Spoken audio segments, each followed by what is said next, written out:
Shri Swami Samarth YT family Divya's kitchen Marathi या YouTube चॅनलवर तुम्हाला सर्वांचे खूप खूप स्वागत आहे.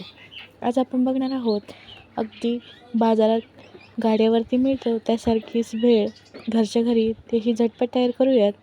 चला मग साहित्यामध्ये इथे मी कांदा, टोमॅटो, काकडी आणि कोथिंबीर कापून घेतलेली आहे. छान अशी पातेल्यामध्ये आपण मुरमुरे टाकून घेऊयात व त्यामध्ये आपण शेव टाकून घेऊयात.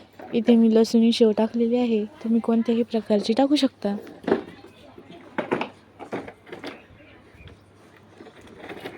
आता आपली शेव टाकून झालेली आहे. आता आपण यामध्ये कांदा, टोमॅटो, काकडी आणि कोथिंबीर टाकून घेऊयात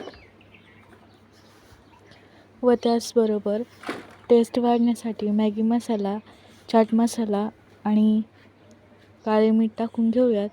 त्याचबरोबर हिरव्या मिरचीचा ठेचा आणि चिंच गुळाची चटणी टाकून घेऊयात.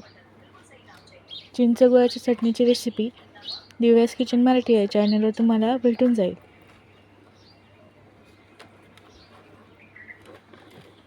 त्याचबरोबर पाणीपुरी संग खायला असलेले तिखट पाणी देखील आपण यामध्ये टाकलेले आहे व छान असे मिक्स करून घेऊयात.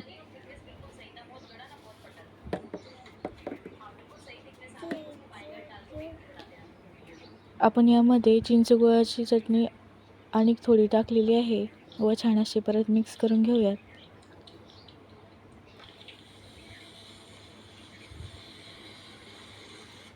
व आता यामध्ये आपण बारीक शेव टाकून घेऊयात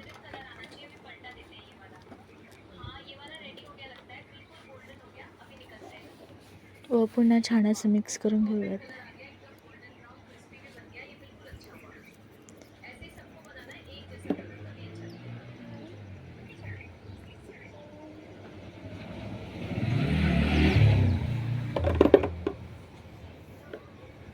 छान अशी भेळ मिक्स झालेली आहे. तुम्हाला जर तिखट आणि आवडत असेल तर तुम्ही या प्रकारे यामध्ये लाल मिरची पावडर देखील टाकू शकता.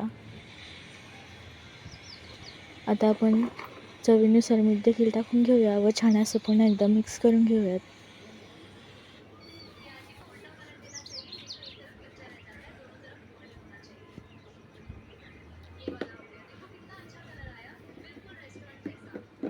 तयार आहे आपली चटपटीत अशी भेळ. तीही झटपट तयार होणारी, ती घरच्या घरी. रेसिपी आवडल्यास लाईक, शेअर, सबस्क्राईब करायला विसरू नका. भेटूयात अशाच नवनवीन रेसिपींसोबत दिव्यास मराठी या यूट्यूब चॅनलवर. धन्यवाद. मस्त खा आणि स्वस्त रहा.